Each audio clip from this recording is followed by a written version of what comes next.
ದೇವರ ನಾಮಕ್ಕೆ ಮಹಿಮೆ ಉಂಟಾಗಲಿ. ಯೂಟ್ಯೂಬ್ ಮುಖಾಂತರ, ಆನ್ಲೈನ್ ಮುಖಾಂತರ ದೇವರು ನಮಗೆ ಆರಾಧನೆ ಮಾಡುವಂಥ ಅವಕಾಶವನ್ನು ಕೊಟ್ಟಿದ್ದಾರೆ. ಮೊದಲನೇದಾಗಿ ತಂದೆಯಾದ ದೇವರಿಗೆ ಸ್ತೋತ್ರವನ್ನು ಸಲ್ಲಿಸುತ್ತಾ ಈ ಆರಾಧನೆ ಪ್ರಾರಂಭ ಮಾಡೋಣ. ಪ್ರಾರ್ಥನಾ ಮೂಲಕ ಪ್ರಾರಂಭ ಮಾಡೋಣ. ಎಲ್ಲ ಒಳ್ಳೆಯದನಿಗೆ ಮೂಲನಾದ ಪರಲೋಕ ತಂದೆಯಾದ ದೇವರೇ, ನಿನ್ನ ನಾಮಕ್ಕೆ ಸ್ತೋತ್ರವನ್ನು ಸಲ್ಲಿಸುತ್ತೇನೆ ನನ್ನ ಸ್ವಾಮಿ. ಈ ಆರಾಧನೆ ಮಾಡುವುದಕ್ಕೆ ನಮಗೆ ಕೊಟ್ಟಂತ ಅವಕಾಶಕ್ಕಾಗಿ ನನಗೆ ಸ್ತೋತ್ರ. ಈ ಆರಾಧನೆಯನ್ನು ಆದಿಯಿಂದ ಅಂತ್ಯದವರೆಗೂ ನಿನ್ನ ನಾಮದ ಮಹಿಮೆಗೋಸ್ಕರ ನೀರು ನಡೆಸು ಸ್ವಾಮಿ.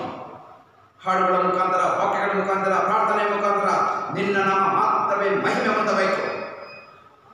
ನಿನ್ನ ವಿಶೇಷವಾದ ಪ್ರಸ್ತುತೆ, ನಿನ್ನ ವಿಶೇಷವಾದ ವಾಕ್ಯದ ಜ್ಞಾನದಿಂದ ಈ ಆರಾಧನೆ ತುಂಬಿರಬೇಕು. ನಿನ್ನ ಗೂಢಾರ್ಥ ರಹಸ್ಯಗಳನ್ನು ಪಡೆದುಕೊಂಡು ಅದರ ಪ್ರಕಾರ ಜೀವಿಸಿ ದೇವರೇ, ಆಶೀರ್ವಾದದ ಕಡೆಗೆ ನಡೆಯುವಂತ ಆರಾಧನೆಯಾಗಿ ಈ ಆರಾಧನೆ ಸಂಪೂರ್ಣವಾಗಿ ನಿನ್ನ ಕೈಗೆ ಒಪ್ಪಿಸಿಕೊಡುತ್ತಿದ್ದೇನೆ. ದೇವರಾತ್ಮನೆ, ನೀನು ನಮ್ಮನ್ನು ನಡೆಸು. ಈ ಆರಾಧನೆ ಆದಿಯಿಂದ ಅಂತ್ಯದವರೆಗೂ ನಿನ್ನ ಘನಚಿತ್ತ ಕರುಣವಾಗಿ ಇರಬೇಕೆಂದು ಈ ಪ್ರಾರ್ಥನೆಯನ್ನು ತಿರುಗಿ ಬರಲಿರುವ ನಮ್ಮ ಸಂರಕ್ಷಕನಾದ ಯೇಸು ಕ್ರಿಸ್ತನ ಪರಿಶುದ್ಧ ನಾಮದಲ್ಲಿ ದೀನತೆಯಿಂದ ಪ್ರಾರ್ಥಿಸಿ ಬೇಡುತ್ತೇನೆ ನನ್ನ ಜೀವವುಳ್ಳ ಪರಲೋಕದ ತಂದೆಯೇ, ಆಮೆನ್.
ಈ ಯೂಟ್ಯೂಬ್ ಸಂದೇಶವನ್ನು ಕೇಳುವುದಕ್ಕೆ ಬಂದಿರುವಂತಹ ಪ್ರತಿಯೊಬ್ಬರನ್ನು ದೇವರಾತ್ಮನು ಸಂಧಿಸಲಿ.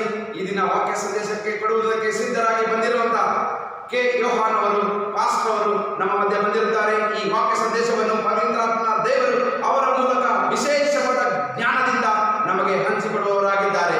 ದೇವರಾತ್ಮನು ತಾನೇ ಅವರನ್ನು ನಡೆಸಲಿ. ಆಮೆನ್. ప్రార్థన చేసుకుందాం. ప్రేమ గల ప్రభువు, అతిశేష్ఠుడా, పరిశుద్ధుడా, మా విమోచకుడా, మీ ఘనమైన నామమునకు స్తోత్రాలు చెల్లిస్తున్నాం తండ్రి. ఈ సాయంకాలంలో ప్రభా నేను యొక్క స్వార్థుల ప్రభా అందించడానికి మీ దాసులను నిలబెట్టుకున్నందుకు మీ స్తోత్రం చెల్లిస్తున్నాం తండ్రి. ఏ వర్తమానం ఏం కావాలో ప్రభా మీ దాసుల ద్వారా మీరే అందించమని, మీరే మాతో మాట్లాడమని, మాకందరికి వెనకాల సేవలను గ్రహించే హృదయాలను మాకు దయచేయమని మా రక్షకులైన యేసు క్రీస్తునామమున ప్రార్థించి అడిగి వేడుకుంటున్నాం తండ్రి. ఆమె పరిశుద్ధ గ్రంథంలో నుండి ఈ సాయంకాలంలో వేళ మాట్లాడుతున్న యోనా గ్రంథం 1వ అధ్యాయం 1-2 వచనాలు చదువుకుందాం.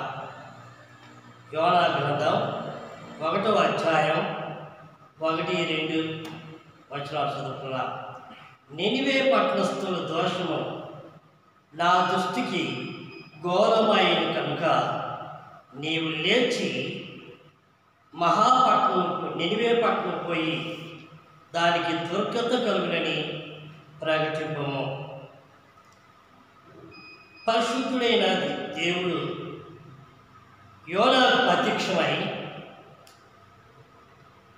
చెప్పాడు. దేవుడు నినివే పట్టణస్థుల దోషము నా దృష్టికి ఘోరమైన కనుక నీవు లేచి నినివే మహాపట్నం పోయి దానికి దుర్గత కలుగుని ప్రకటించము. ఈ పరిశుద్ధ గ్రంథంలో చూస్తే ఆనాడు భక్తులకు దేవుడు ప్రత్యక్షం ద్వారా మాట్లాడేవాడు. యోనాని చెప్పాడు. యోనా భక్తుడు. యోనా సువార్త దేవుని వాక్యమును ప్రకటించే వ్యక్తి. అందుకే దేవుడు కూడా యోనాతో పిలిచాడు. యోనాని నినివే పట్టణానికి పోయి వారి దోషము నా దృష్టికి చాలా ఘోరమైంది అని చెప్పినప్పుడు చూడండి, నినివే పట్టణాన్ని దేవుడు చూశాడు. దేవుడు ఆకాశం నుండి ఈ భూమి మీద ప్రజలందరినీ చూస్తూనే ఉన్నాడు. దేవుడు మన భూమి మీద నివసిస్తున్నాం. మనం సృష్టించిన దేవుడు మనల్ని దేవుడు చూస్తూనే ఉన్నాడు. అలాగే నినివే పట్టణంలో చూస్తే చాలా దోషము చేసిన ప్రజలుగా దేవుడు దృష్టిలో కనబడినట్టు మనం చూస్తున్నాం. చూడండి, అందుకే వారి దోషము బహుఘోరమైనది అని దేవుడు చూసి పశ్చాత్తపడి దుఃఖముతోటి వ్యాధులతోటి యోనాను పిలిచి చెప్పాడు. యోనా, నీవు వెళ్ళి నినివే పట్టణానికి వెళ్ళు.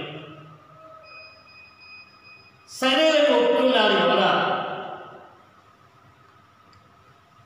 యోనా భయపడ్డాడు. నినివే పట్టణస్థులు బహు దుస్తులు, బహు భయంకరమైన మనుషులు. యోనా అనుకున్నాడు మధ్యలో, అయ్యో నినివే పట్టణం పోతే నన్ను చంపుతా, నేను సువార్త చెప్తే నన్ను హింసిస్తా, కాబట్టి నేను నినివే పట్టణానికి వెళ్ళను అనుకుని ఆలోచించుకొని తార్సిపోవటానికి ప్రయాణం అయి వచ్చాను. వాళ్ళ దగ్గరకు వచ్చాడు. వాళ్ళ ఎక్కాడు, టికెట్ తీసుకున్నాడు. వాళ్ళ దిగువన నిద్రపోతున్నాడు. ఎవరైనా యోనా భక్తుడు. చూడండి 5వ వచనంలో 4వ వచనం చూడండి. అయితే యెహోవా సముద్రం మీద పెద్ద గాలి పుట్టింపగా సముద్రమందు గొప్ప తుఫాను రేగి వాళ్ళ బద్దలైపోవు సంగతి వచ్చి యోనా ఎప్పుడైతే ఆ ఓడలో పెట్టాడో దేవుడు ఏం చేశాడు తెలుసా? గొప్ప తుఫాను ఆ సముద్రం మీద దేవుడు పెట్టినట్టు చూస్తున్నా. చూడండి, ఎందుకు పెట్టాడు దేవుడు అంటే ఇక్కడ పరిశుద్ధ గ్రంథంలో చూస్తే అయితే గొప్ప తుఫాను ఓల బద్దలైపో సంగతి వచ్చాడు. 5వ వచనం, కాబట్టి నాయకులు భయపడి ప్రతివాడు తన తన దేవతను ప్రార్థించి ఓడను చులకన చేయటికై అందులోని సరుకులు సముద్రంలో పారవేశాయి. ఎప్పుడైతే సముద్రంలో ప్రయాణం చేస్తున్నప్పుడు ఆ ఓడ తనలకి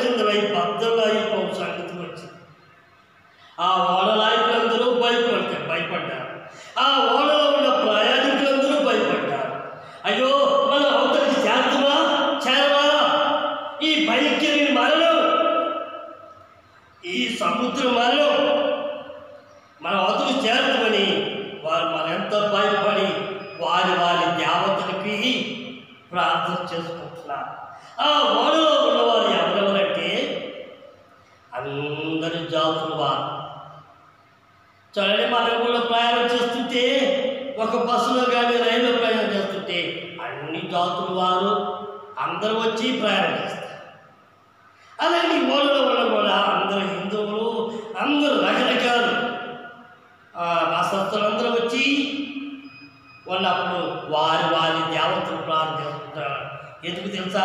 ఈ మరణము మమ్మల్ని తప్పించు, మమ్మల్ని కాపాడు అని వాళ్ళు ప్రార్థిస్తున్నారు. అది యోనా మాత్రం ఎక్కడున్నాడు తెలుసా? ఓడ దిగువన నిద్రపోతున్నా. ఎందుకు తెలుసా? నేను తార్షీషుకి వెళ్తాను, నాకు ఇంకా భయమేం లేదు. ఓడ దిగువన ఏమిటి అంటే ఆ ఓడలో ఉన్న సామాగ్రి అంతా, ఆ యొక్క దానికి పనికిరాల వస్తువులన్నీ ఆ దిగువన వేస్తా. అక్కడ పోయి నిద్రపోయాడు ఓడ. ఎందుకంటే నన్ను ఎవరు లేపరు కదా అనుకున్నాడు. అప్పుడు ఓడ వారందరూ తమ సరుకులను విడిచిపెట్టి పరిశుద్ధ గ్రంథంలోని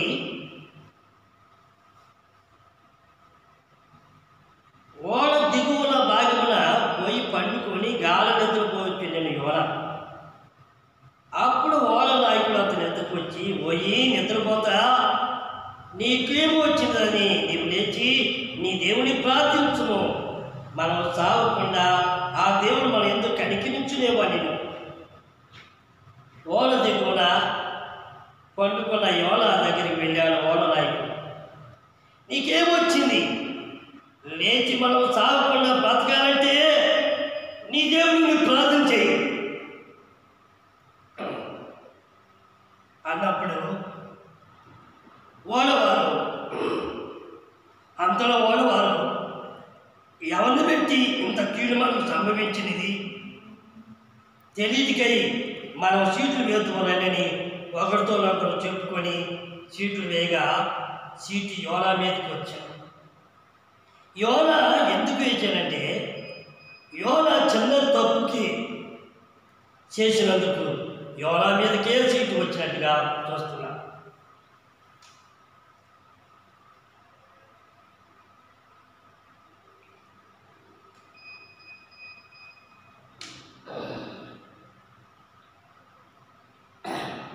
అప్పుడు యోనా నన్ను బట్టి ఈ కీడు సంభవించింది, నన్ను ఎత్తి ఈ సముద్రంలో పడవేయండి అన్నప్పుడు వారు చాలా భయపడ్డారు. చూడండి, ఇక్కడ 9వ వచనం, అతను వారితో ఇట్లేను, నేను హెబ్రీయులను సముద్రంలో భూమికి సృష్టికర్తైన ఆకాశముందు దేవుడైన యెహోవా యందు నేను భయభక్తులు కలిగిన వాడయ్యున్నానని యోనా చెప్పాడు. నేను దేవుని యందు భయభక్తులు కలిగిన వాడను, నేను హెబ్రీయులను అన్నాడు. అంతలో వారు భయపడి 12వ వచనం, మేము నీకేం చేయమని వారిని అడిగగా యోనా, నన్ను బట్టి గొప్ప తుఫాను నీ మీదకి వచ్చింది, నాకు తెలిసి ఉన్నది, నన్ను ఎత్తి సముద్రంలో పడవేయండి, అప్పుడు సముద్రం మీ మీదకి రాకుండా నిమ్మలించిన నీవు అతను వారితో చెప్పాడు. నన్ను ఎత్తి సముద్రంలో పడవేయండి అన్నప్పుడు వారు చాలా భయపడ్డారు. ఈయనెవరో దేవుని భక్తుడే, ఈ భక్తుని ఎత్తి సముద్రంలో పడవేస్తే చనిపోతుడే అయ్యా యొక్క వాళ్ళ నాయకుడు భయపడ్డారు. వారు చేసి చూడండి భయపడి ఏమంటున్నారు చూడండి 14వ వచనంలో, కాబట్టి వారి యెహోవా నీ చిత్త ప్రకారం నీవే దీన్ని చేసితివి, ఈ మనుషులు బట్టి మమ్మల్ని నయము చేయకుందువుగాక, నిర్దోషిని చనిపోతున్న నేరం మా మీద మాపుకుందువుగాక అని యెహోవాకు మనం చేసిను.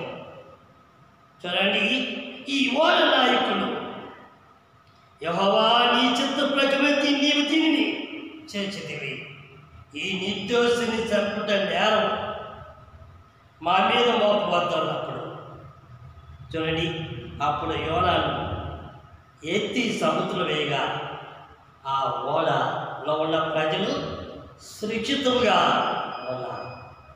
చూడండి, యోనా తప్పు చేసింది కాబట్టి ఆ ఓడ వాళ్ళందరికీ మరణం భయం వచ్చింది. ఆ తర్వాత ఆ మరణం నుండి వాళ్ళు తప్పించుకున్నారు. చూడండి, ఈరోజు మనం చూస్తే ఈ కరోనా వైరస్ కూడా ఎక్కడి నుంచి ప్రారంభమైంది తెలుసా? చైనాలో నుంచి ప్రారంభమైంది. అక్కడ పుట్టింది. ఒక్క మనుషుడు చేసినది ఈ ప్రపంచ యావత్తుకును ప్రాప్తించింది, వ్యాపించింది. చలిది మరణం, ఇది భయంకరమైన మరణం. అందుకే చూడండి, ఇక్కడ యోనాను ఎత్తి సముద్రం వేయగానే ఆ ఓడ దిగువన ఒక మత్స్యపు వచ్చి యోనాన్ని నిర్వేసినట్టు చూస్తున్నారు. ఆ మత్స్యపు కలుపులో యోనా 3 దినాలు అక్కడ ఉన్నట్టుగా చూస్తున్నాడు. చూడండి, 2వ అధ్యాయంలో 1వ వచనంలో ఆ మత్స్యపు కలుపుల నుండి యోనా యెహోవాకి ఇలా ప్రార్థించాడు, నేను ఉపద్రవంలో ఇలా ప్రార్థించను, నేను ఉపద్రవంలో నుండి యెహోవాకు మనవి చేయగా ఆయన నాకు ప్రకృతి ఇచ్చెను. పాతాళ గర్భం నుండి నేను కేకలు వేయగా నీవు నా ప్రార్థన అంగీకరించున్నావు. ఆ మత్స్య కల్పన నుండి ప్రార్థన చేస్తున్నాడు ఇవాళ. ఆ యొక్క అంధకాల యొక్క ఊపిలో నుండి ప్రార్థన చేస్తున్నాడు ఇవాళ. చూడండి, యోనా ప్రార్థన చేశాడు. యోనా ప్రార్థన దేవుడు ఆలకించాడు. యోనా తప్పు దిద్దుకున్నాడు. యోనా దేవుడి గురించి ప్రార్థించాడు. యోనా ఎందుకు తెలుసా? అయ్యో, నేను మళ్ళా తిరిగి నా పట్టణానికి వెళ్ళను అని ఉన్నప్పుడు యోనా ప్రార్థించాడు. యోనా ప్రార్థించిన తర్వాత మళ్ళీ తిరిగి ఆ మత్స్యము 10వ వచనం యెహోవా మత్స్యము ఆజ్ఞగా అది యోనాను నేల మీద కట్టివేసి. చూడండి, ఆ మత్స్యపు ఆజ్ఞ ఇచ్చాడు దేవుడు. ఆ చేపకి ఆజ్ఞ ఇచ్చాడు దేవుడు. ఇదిగో చేప, నా భక్తుడైన యోనాను నేల మీద కట్టేయి. చూడండి, దేవుడు నోటి మాట ద్వారా ఆ మత్స్యము లోబడి దేవుడి ఆజ్ఞ ద్వారా సముద్రం తన సరిహద్దు నుండి దాటి రాకుండా ఉంటుంది. దేవుడి ఆజ్ఞ ద్వారా సమస్త జీవరాశులు, సూర్య చంద్రులు, నక్షత్రాలు అన్నీ కూడా ఆ ఆజ్ఞకి లోబడి ఉన్నాయి. చూడండి, అవన్నీ కూడా ఈ ప్రపంచమంతా కూడా ఆ దేవుడి ఆజ్ఞకి లోబడి దేవుడికి శాపకి ఆజ్ఞాపించాడు. చేప ఆ మత్స్యముగా చెప్పాడు, నీవు లేచి నీవు పోయి ఆ నినివే పట్ల అక్కడ కక్కివేయమన్నప్పుడు ఆ యోనాన్ని కక్కివేసి 3వ అధ్యాయంలో చూస్తున్నప్పుడు అంతలో యెహోవాకు 2వ మారు యోనా పత్రికలో చదివించిందనగా, నీవు లేచి నినివే మహాపురమును పోయి నేను నీకు తెలియజేయ సమాచారం దానికి ప్రకటన చేయము. కాబట్టి యోనా లేచి యెహోవా చెప్పిన వారి ప్రకారం ఆజ్ఞ ప్రకారం నినివే పట్టణానికి పోయాను. 2వసారి మళ్ళా దేవుడు యోనాకు ప్రత్యక్షమని చెప్పాడు, నీవు లేచి నినివే పట్టణానికి. చూడండి, యోనా అనుకున్నాడు, నేను తార్షీషుకు వెళ్తానని ఆలోచించాడు, కానీ ఆయన ఆలోచన దేవుడు వ్యర్థపరిచినట్టుగా మనం చూస్తున్నాం. నినివే పట్టణానికి వెళ్ళాడు. అక్కడ వారికి స్వార్థ చెప్పాడు దేవుడు ఆజ్ఞ ప్రకారం. నినివే పట్టణము దేవుని దృష్టికి గొప్పదయ్యి 3 దినం పరిమాణం గల పట్టణం. యోనా పట్టణంకు 1 దినము ప్రయాణం అంత దూరం సంచరించు. ఇక 40 దినములకు నినివే పట్టణం నాశనమగునని ప్రకటించాయిగా. యోనా వెళ్ళాడు, ఆ నినివే పట్టణస్థుడు చెప్పాడు, ఇదిగో ఇంకా 40 దినాల్లో ఈ దేవుడు నాశనం చేయబోతున్నాడు, దుర్గత కలుగును అని యోనా సువార్త చెప్పాడు. యోనా దేవుడు ఒక నినివే పట్టణం చెప్పాడన్నమాట. చూడండి, ఇంకా 40 దినాల్లో ఈ పట్టణాన్ని నాశనం చేయబోతున్నాడు దేవుడు. నినివే పట్టణపు వారు దేవుని యందు విశ్వాసం నుంచి ఉపవాస దినం సాటించి గనులేవి అంకులేవి అందరూ గోని పట్టు కట్టుకొనేది. ఎప్పుడైతే యోనా ఆ మాట చెప్పాడో, ఎప్పుడైతే దేవుని వాక్యం చెప్పాడో, ఎప్పుడైతే ఈ 40 దినాలు ఈ నినివే పట్టణాన్ని దేవుడు నాశనం చేస్తాడు అని చెప్పాడో, వెంటనే వారు ఆ మాటలు విన్నారు. వెంటనే వారు విశ్వాసం పొందారు. నా ప్రేమ సహోదరుల సహోదరు, దేవుని వాక్యము వినుట ద్వారా విశ్వాసం కలుగును. మనం చూడండి, పరిశుద్ధ గ్రంథంలో రాయించిన వాటిలో నినివే పట్టణస్తులందరూ దేవుని ఆ యొక్క మాటలు విన్నారు. దేవుని మాట విశ్వాసం వచ్చారు, ఉపవాసం ఉన్నారు. చూడండి, ఉపవాసం ఉండి గోనె పట్టు కట్టుకునేది. ఆ సంగతి నినివే రాజుకు వినబడి అప్పుడు అతడు తన సింహాసనం మీద నుండి దిగి తన రాజవస్త్రం తీసివేసి గోనె పట్టు కట్టుకొని బూర్దులో కూర్చుంది. ఆ నినివే పట్ల మహారాజు ఎప్పుడైతే ఆ దేవుని మాటలు, ఆ సువార్త, ఆ యోనా చెప్పిన మాట విన్నాడో, ఆ దేవుని మాటలు విన్నాడో, అయ్యో మన పట్టణాన్ని మనం కాపాడుకోవాలి, మన పట్టణంలో ప్రజలందరినీ రక్షించుకోవాలి, ఏం చేయాలని వాళ్ళు ఆ నినివే రాజు గోనె పట్టు కట్టుకొని బూర్దులు కూర్చుండి ఆ నినివే రాజు, ఆ నినివే పట్టణ రాజు దేవునికి ప్రార్థించినట్టు చూస్తున్నారు. చూడండి, నినివే రాజు, పరిపాలన చేసే రాజు తన సింహాసనం మీద బూర్దులు కూర్చొని ఉపవాసం ఉండి గోనె పట్టు కట్టుకున్నాడు. అంటే ఆ రాజు తను దేవుని దృష్టిలో తగ్గించుకున్నాడు. చూడండి, తను హెచ్చించుకోలేదు రాజు, దేవునికి లోబడ్డాడు. చూడండి, ఆ సింహాసనం మీద దిగి ప్రార్థించాడు. చూడండి, అలాగే కొన్నిసార్లు మనం కూడా ప్రార్థిస్తాం. ఎక్కడ చూడండి, మోకాలు ఉండి ప్రార్థించాలి. కొంతమంది మోకాలు ఉండి ప్రార్థించలేరు, కొంతమంది నిలబడి ప్రార్థిస్తుంటారు, కొంతమంది మనసు మీద కూర్చొని ప్రార్థిస్తుంటారు. చూడండి, ప్రార్థన దేవుని దృష్టిలో చాలా వినయం కలిగి. అందుకనే ఈ నినివే యొక్క రాజు తన సింహాసనం దిగాడు. ఈ నినివే రాజులో గర్వం లేదు. ఈయన రాజు కదా, గర్వించాలి.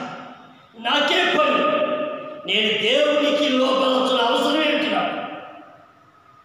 ఆయనలో ఆ యోనా చెప్పిన మాట అది జరుగుద్దా, అది జరగనే జరగదు. ఆయన గర్వించలేదు. ఈ రోజుల్లో దేవుడి సువార్త చెప్తుంటే, దేవుడి మాట చెబుతుంటే, దేవుడి సువార్త, దేవుడి బిడ్డలు, దేవుని యొక్క సేవకులు చెప్తుంటే వాక్యం ఇలాంటి ఏమంటుంది తెలుసా? అయ్యో, నీవు విశ్వాసం పొందితే సార్, నీవు రక్షణ పొందితే సార్, నేను దేవుని దగ్గరికి వెళితే సార్, మేము నరకలేక వెళ్తాం. ఇది ప్రశ్న వేస్తున్నాను ఈనాడు మానవుడు. చూడండి, అయితే ఈ రాజు అలాగనుకోడు. ఈ రాజు గర్వించలేదు. తన ఉన్న ఆస్తి చూసి, అంతస్తు చూసి, తన ఉన్న సింహాసనం చూసి, తన ఉన్న బలగాలు చూసి హెచ్చించుకోలేదు, తగ్గించుకున్నాడు. దేవుని దృష్టిలో తన్ను తాను తగ్గించుకునేవాడు హెచ్చించవాడు, తన్ను తాను హెచ్చించవాడు వాడు తగ్గించవాడు. నా ప్రియమైన సహోదరి సహోదరుడా, దేవుని దృష్టిలో మనం తగ్గించుకోవాలి. దేవుని దృష్టిలో మనం వినయం కలిగి ఉండాలి. దేవుని కంటే మనము గొప్పవాళ్ళం కాదు. సారీ, నిష్పైన దేవుడి కోపం ఒక్క నిమిషం కోపం పడితే ఈ ప్రపంచమంతా అల్లకిందులో ప్రపంచమంతా సర్వనాశనం చేస్తాడు. అందుకే దేవుడు కృపకాలం కనుక ఆయన సమయం ఇస్తున్నాడు. చూడండి, ఇక్కడ 40 దినాలు ఇక్కడ యోనా ఈ పట్టణాన్ని నాశనం చేస్తున్నప్పుడు ఈ నినివే రాజు గోని పట్టు కట్టుకుని ఇంకేం చేస్తున్నారు చూడండి. మరియు రాజైన తాను ఆయన మంత్రులకు ఆజ్ఞగా, ఒకవేళ దేవుడు మనసు తిప్పి కొని పశ్చాత్తుడై మనం లయం కాకుండా తన కోపాగ్ని చల్లార్చుకున్నాడు కనుక మనుషులు ఏది పుచ్చుకోకూడదు, పశువులు కానీ ఎద్దులు కానీ గొర్రెలు కానీ మేత వేయకూడదు, నీళ్లు తాగకూడదు. మనుషులు అందరూ తమ దుర్మార్గులు విడిచి తాము చేయి బలత్కారం మానివేయవలను. మనుషులేమి పశువులేమి సమస్తం గోని పట్టు కొట్టుకుని వాళ్ళను జనులు మనస్పూర్వకముగా దేవుని వేడుకొనవలని తన దూతలకి నినివే పట్టణంలో సాటించే ప్రకటన చేసిరి. ఈ నినివే వారు తమ చెడు నడతను మానుకొనగా వారు చేయుచున్న క్రియలను దేవుడు చూచి పశ్చాత్తుని వారికి చేయుదునని తాను మాటిచ్చిన కీడు చేయక మానేము. ఈ నినివే పట్టణస్థులందరూ తమ తప్పులు దేవుడి దగ్గర ఒప్పుకున్నారు. చూడండి, వారు దేవుడి దగ్గర తమ పాపములు ఒప్పుకున్నారు. చాలా దుర్మార్గులేరు, చాలా చెడిపోయిన వారు. ఆయన దేవుని దగ్గరికి వచ్చి ఒప్పుకుంటే దేవుడు ఏం చేసింది తెలుసా? వారికి చేయవలసిన ఆ యొక్క మరణం దేవుడు మానుకున్నాడు. చూడండి, దేవుడు పశ్చాత్తాపడ్డాడు. అయ్యో, ఇకనైనా నా దగ్గరికి వచ్చాను, ఇక నేను ఈ పట్టణాన్ని నాశనం చేయను. వారి పాపంలో నా దగ్గర ఒప్పుకున్నారు, వారు చేసిన దోషంలో నా దగ్గర ఒప్పుకున్నారని దేవుడు కీడు చేయకుండా మానేడు. నా ప్రియమైన సహోదరి సహోదరుడా, ఈ గ్రంథంలో మనం చూస్తే చూడండి, ఇక్కడ యజ్రా కూడా గ్రంథంలో చూద్దాం. చూడండి, 1వ అధ్యాయం యజ్రా 10వ అధ్యాయం 1వ వచనంలో పాపుల గురించి ప్రార్థన చేసి యజ్రా భక్తుడు ఏడ్చి పాపుల గురించి ప్రార్థన చేశాడు. చూడండి, నా ప్రియమైన సహోదరుడా, ఈ గ్రంథంలో మనం చూస్తుంటే దావీదు కూడా పాపం చేసినట్టు చూస్తున్నా. దావీదు కూడా పాపం చేసి కీర్తన గ్రంథం 32వ అధ్యాయం 5వ వచనం చూస్తే దావీదు చేసిన పాపము చాలా దేవుని దృష్టికి చాలా ఘోరమైన. అందుకే దావీదు అంటున్నాడు. చూడండి, కీర్తన గ్రంథం 32వ అధ్యాయంలో చూద్దాం. చూడండి, ఇక్కడ కీర్తన గ్రంథము 32వ అధ్యాయము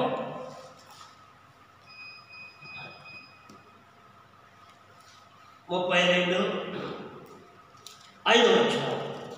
నా దోషములు కప్పుకొనక నీ ఎదుట నా పాపలు ఒప్పుకొంటిని, యెహోవా సన్నిధిని నా అతిక్రమములు ఒప్పుకొందును అనుకుంటుని, నీవు నా పాప దోషములను పరిహరించున్నావు.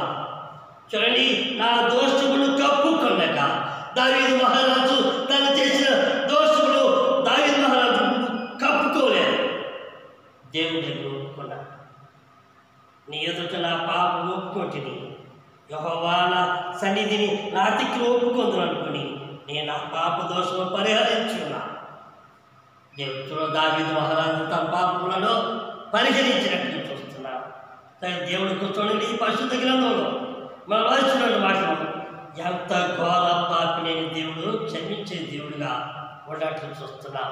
చూడాలని ఇతర ప్రియమైన సహోదరుల సహోదరి, నీవే స్థితిలో ఉన్నావో, ఏ పాపంలో పడి ఉన్నావో, ఎలాంటి దుర్మార్గం పనిచేస్తావో, ఈ భయంకరమైన ఈ బాలను నిన్ను తప్పించుకోవాలంటే యేసు ప్రభు దగ్గరికి వచ్చి, దేవా నీ పాపిని, నన్ను కరుణించు, దేవా నన్ను క్షమించు అని ఒప్పుకుంటే దేవుడు క్షమిస్తాడు. ఒకవేళ నీ పాపంతో ఉండి చనిపోయి మరణిస్తే నువ్వు నరకంలోకి వెళ్తావు.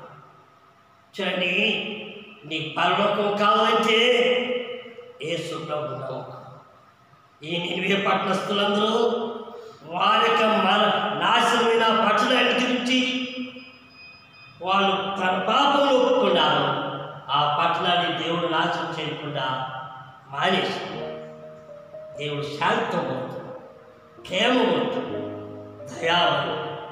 ఆయన మనల్ని ఎంతో ప్రేమిస్తున్నాడు కనుక మనం కూడా ఆయనకి ఏం చేయాలి? దేవుని దగ్గరికి వచ్చి దేవాన్ని పాపాలని మనం దేవుని దగ్గర ఒప్పుకుంటే మన పాపాలన్నీ కూడా దేవుడు క్షమించే దేవుడిగా ఉండాలి. అందుకే మానవులు దూరం అయిపోతున్నారు, దేవుని దగ్గర రాను దూరం అయిపోతున్నారు. ఈ లోకం ఆనందం అనుకుంటున్నారు. నా ప్రేమ సహోదర సహోదరుడు, నినివే పట్టణస్తులు అలా దుర్మార్గులేదు. వాళ్ళు దేవుని దగ్గర దేవుని ఎందుకు విశ్వాసం ఉంచారు. కాబట్టి మనం కూడా దేవుని ఎందుకు విశ్వాసం ఉంచి దేవుడు మనం రక్షిస్తాడు. ప్రార్థన చేసుకుందాం. ప్రేమ గల ప్రభు, అధ్యక్షుడా, పరిశుద్ధుడా, మా ఈ మట్టుకుడా వికలమైన స్తోత్రాలు చేస్తున్నాను.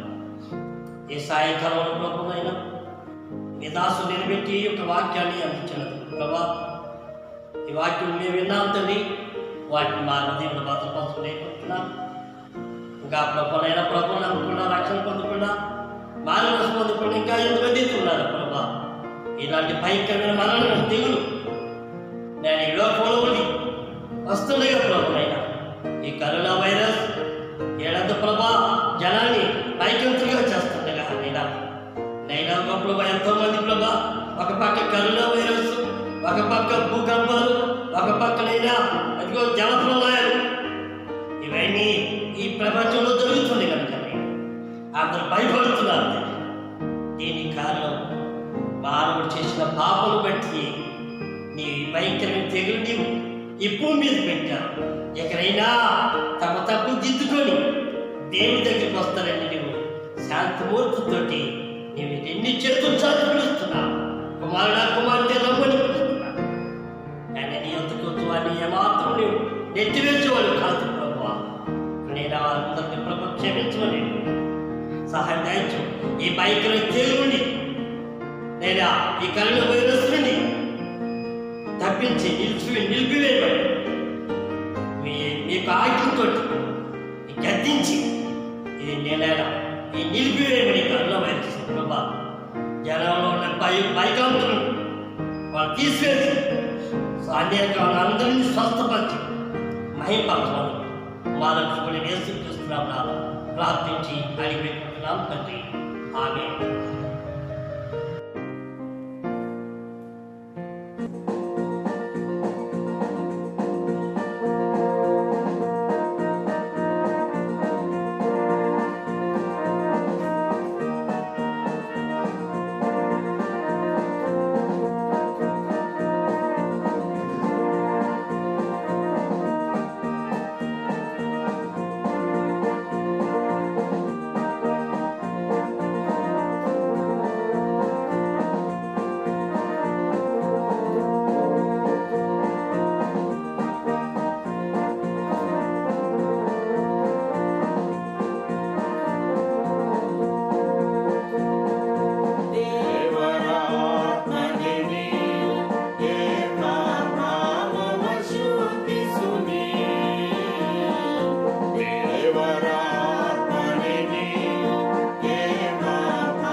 ಪ್ರಾರ್ಥನೆ ವಿಜ್ಞಾಪನೆಗೋಸ್ಕರ ಪ್ರಾರ್ಥನೆ ಮಾಡೋಣ. ಮೊದಲನೇದಾಗಿ ಕೊರೋನಾ, ಎರಡನೇದಾಗಿ ಪ್ರವಾಹ. ದೇವರು ಜನರಿಗೆ ಏನು ಬೇಕೋ ಅದನ್ನು ಕೊಡುವಂಥ ದೇವರಾಗಿದ್ದಾನೆ. ನಮಗೆ ಯಾವ ಆಶೀರ್ವಾದವು ಬೇಕೋ ಅದನ್ನು ಯೇಸು ಕ್ರಿಸ್ತನ ಹೆಸರಿನಲ್ಲಿ ತಂದೆಯಾದ ದೇವರು ನಮಗೆ ದಯಪಾಲಿಸಿಕೊಳ್ತಾರೆ. ಈ ಪ್ರಾರ್ಥನೆ ವಿಜ್ಞಾಪನೆಗೋಸ್ಕರ ಪ್ರಾರ್ಥನೆ ಮಾಡೋಣ. ನೋಡಿ, ಯೇಸುವಿನ ಹೆಸರಿನಲ್ಲಿ ಪ್ರಾರ್ಥಿಸುವಂತ ಪ್ರತಿಯೊಂದೊಂದು ಪ್ರಾರ್ಥನೆಯನ್ನು ಪರಲೋಕದಲ್ಲಿ ರೆಕಾರ್ಡ್ ಆಗಿರುತ್ತದೆ. ಆದ್ದರಿಂದ ನಾವು ಪ್ರಾರ್ಥನೆ ಮಾಡೋಣ. ಸಭೆಗಳಿಗೋಸ್ಕರ ಪ್ರಾರ್ಥನೆ ಮಾಡೋಣ, ದೇಶಕ್ಕೋಸ್ಕರ ಪ್ರಾರ್ಥನೆ ಮಾಡೋಣ, ಪ್ರಪಂಚಕ್ಕೋಸ್ಕರ ಪ್ರಾರ್ಥನೆ ಮಾಡೋಣ. ನಮ್ಮ ಪ್ರಾರ್ಥನೆ ದೇವರ ಸನ್ನಿಧಿಗೆ ಮುಟ್ಟುತ್ತದೆ. ಎಲ್ಲರೂ ಕಣ್ಣುಗಳನ್ನು ಮುಚ್ಚಿಕೊಳ್ಳೋಣ, ಪ್ರಾರ್ಥನೆ ಮಾಡೋಣ. ಪರಲೋಕ ಭೂಲೋಕಗಳನ್ನು ಉಂಟು ಮಾಡಿದಂತ ಸರ್ವಶಕ್ತನಾದಂತ ಪರಲೋಕದ ತಂದೆಯೇ, ನಿನ್ನ ನಾಮಕ್ಕೆ ಮಹಿಮೆ ಉಂಟಾಗಲಿ ಸ್ವಾಮಿ.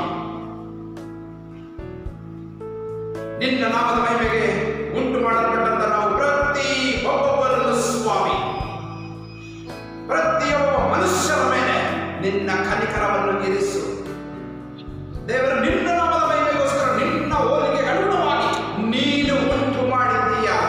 ನಾವು ನಿನ್ನ ಮಕ್ಕಳು, ನಿನ್ನ ಹೆಸರಿಡಿದು ಕರೆಯುವಂತ ನಿನ್ನ ಜನರು ಸ್ವಾಮಿ. ಕೊರೋನಾ ಎಂಬ ರೋಗವನ್ನು ಯೇಸು ಕ್ರಿಸ್ತನ ಹೆಸರಿನಲ್ಲಿ ನಿರ್ನಾಮ ಮಾಡು. ಯೇಸುವಿನ ಹೆಸರಿನಲ್ಲಿ ಸಂಪೂರ್ಣವಾಗಿ ಇಲ್ಲವಾಗಲಿ. ದೇವರಾತ್ಮ ನಿನಗೆ ಸ್ತೋತ್ರ. ಆ ರೋಗದಿಂದ ಯಾರ್ಯಾರ ಜೀವಿತವು, ಯಾರ್ಯಾರ ದೇಹವು ಕಷ್ಟ ಸಂಕಟಗಳಿಗೆ ಸಿಲುಕಿದೆಯೋ, ರೋಗದಲ್ಲಿ ಇಕ್ಕಟ್ಟಿನಲ್ಲಿ ಸಿಲುಕಿದೆಯೋ, ಅವರ ಮೇಲೆ ನಿನ್ನ ಕೃಪೆಯನ್ನು ತೋರಿಸು. ನನ್ನ ಕೃಪೆಯೇ ನನಗೆ ಸಾಕು. ಹೌದು ಸ್ವಾಮಿ, ನಿನ್ನ ಕೃಪೆಯೇ ನಮಗೆ ಸಾಕು ದೇವರೇ. ನಿನ್ನ ಕೃಪೆಯಲ್ಲೇ ಎಲ್ಲ ಆಶೀರ್ವಾದಗಳು ಇರುತ್ತವೆ. ನಿನ್ನ ಕೃಪೆಯಲ್ಲೇ ಎಲ್ಲ ಬಿಡುಗಡೆಯು, ನಿನ್ನ ಕೃಪೆಯಲ್ಲೇ ಆರೋಗ್ಯವು, ನಿನ್ನ ಕೃಪೆಯಲ್ಲೇ ಸಮಾಧಾನವು, ಸಂತೋಷವು, ಅಭಿವೃದ್ಧಿಯು, ಅದ್ಭುತಗಳು ನಡೆಯುತ್ತವೆ. ಹೌದು ದೇವರೇ, ನಿನ್ನ ಕೃಪೆಯೇ ನಮಗೆ ಸಾಕು. ಯಾಕಂದ್ರೆ ನಿನ್ನ ಕೃಪೆ ಶಾಶ್ವತವಾದ ಕೃಪೆ, ಶಾಶ್ವತವಾದ ಕೃಪೆ ನಿನ್ನದು ಸ್ವಾಮಿ. ಕನಿಕರಿಸು ದೇವರೇ, ಕನಿಕರಿಸು ಕರ್ತನೇ, ಕನಿಕರಿಸು. ಆರೋಗ್ಯವನ್ನು ದಯಪಾಲಿಸಿಕೊಡುವಂತ ದೇವರು ನೀನು, ಸಮಾಧಾನವನ್ನು ಕೊಡುವಂತ ದೇವರು ನೀನು. ಜೀವಿತಗಳನ್ನು ಬದಲಾಯಿಸಿ ನಿನ್ನ ನಾಮದ ಮಹಿಮೆಗೋಸ್ಕರ ನಿಲ್ಲಿಸುವಂತ ದೇವರು ನೀನೇ. ನಮ್ಮ ಹೆಸರುಗಳನ್ನು ನಿನ್ನ ಜೀವ ಗ್ರಂಥದಲ್ಲಿ ದೃಢಪಡಿಸಿ ಅದು ಅಳಿಸಿ ಹೋಗದ ಹಾಗೆ ನೀನು ತಿರುಗಿ ಬರುವವರೆಗೂ ನಿನ್ನ ನಾಮದ ಮಹಿಮೆಗೋಸ್ಕರ ನಮ್ಮನ್ನು ನಡೆಸುವಂತ ದೇವರು ನೀನೇ. ಇಕ್ಕಟ್ಟಿನಲ್ಲಿ ನಾವು ಸಿಕ್ಕಿಕೊಂಡರೂ, ಇಕ್ಕಟ್ಟಿನಲ್ಲಿ ನಾವು ನಿನ್ನನ್ನು ಪ್ರಾರ್ಥಿಸುವಾಗ ನಮಗೆ ಇಕ್ಕಟ್ಟಿನಿಂದ ಬಿಡಿಸುವಂತ ದೇವರು ನೀನೇ. ನಮ್ಮನ್ನು ಕನಿಕರಿಸು ದೇವ. ದೇವರ ಆತ್ಮನೇ ಪ್ರಾರ್ಥನೆಯನ್ನು ಕೇಳು. ಕೊರೋನಾ ಎಂಬ ರೋಗ ಯೇಸುವಿನ ನಾಮದಲ್ಲಿ ನಿರ್ನಾಮವಾಗಬೇಕು. ಪ್ರವಾಹದಿಂದ ಯಾವ ಜನರಿಗೂ ಯಾವ ಅಪಾಯವೂ ಆಗದ ಹಾಗೆ ಸುರಕ್ಷಿತವಾಗಿ ಕಾಪಾಡು. ಅತಿಯಾದ ಮಳೆಯಿಂದ ಯಾವ ಜನರ ಪ್ರಾಣವು ಹೋಗದ ಹಾಗೆ ಸುರಕ್ಷಿತವಾಗಿ ಕಾಪಾಡು. ಕೋಳಿ ತನ್ನ ಮರಿಗಳನ್ನು ಬದಲಿಸುವ ಹಾಗೆ ಕಾಪಾಡುವುದ ರೀತಿ ನಮ್ಮನ್ನು ಕಾಪಾಡುವಂತ ದೇವರು ನೀನು ಸ್ವಾಮಿ. ಪವಿತ್ರಾತ್ಮ ದೇವರೇ, ನಿನ್ನ ಮಹಾಕೃಪೆಯಲ್ಲಿ ಕನಿಕರಿಸು, ನಿನ್ನ ಮಹಾಕೃಪೆಯಲ್ಲಿ ಕನಿಕರಿಸು. ದೇವರಾತ್ಮನೇ, ನಿನ್ನ ಕನಿಕರ ನಾವು ಪ್ರತಿಯೊಬ್ಬರು ಹೊಂದಿಕೊಳ್ಳಬೇಕು. ಈ ಪ್ರಾರ್ಥನೆಯಲ್ಲಿ ಯಾರ್ಯಾರು ಏಕೀಭವಿಸಿದ್ದಾರೋ, ಈ ಪ್ರಾರ್ಥನೆಯನ್ನು ಯಾರ್ಯಾರು ಕಿವಿ ಕೇಳುತ್ತಾ ಇದೆಯೋ ಅವರ ಕುಟುಂಬಗಳು, ಅವರ ಜೀವಿತಗಳು ಸಂಪೂರ್ಣವಾಗಿ ನಿನ್ನ ನಾಮದ ಮಹಿಮೆಗೋಸ್ಕರ ಮಾತು ಹೊಂದಬೇಕು. ಅವರ ಜೀವಿತದಲ್ಲಿ ಅವರು ಬೇಡುತ್ತಿರುವಂತಹ ಪ್ರಾರ್ಥನೆಯು ಯೇಸುವಿನ ನಾಮದಲ್ಲಿ ನೆರವೇರಬೇಕು. ದೇವರಾತ್ಮನೇ, ಈ ಕಾರ್ಯವನ್ನು ನೀನು ಮಾಡಿ ಸ್ವಾಮಿ.